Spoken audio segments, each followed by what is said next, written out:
দুই আইনজীবীর মৃত্যু, আক্রান্ত 7। হাওড়া জেলা আদালতে কাজ বন্ধের সিদ্ধান্ত।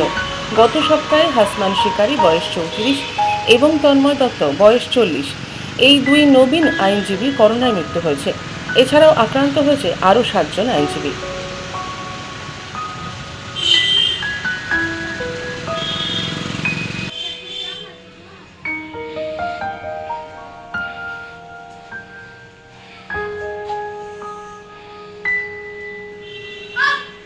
ঠিক এই কারণেই 7 মে পর্যন্ত হাওড়া আদালতের সমস্ত কাজ বন্ধ রাখার সিদ্ধান্ত নিলেন আইনজীবীরা।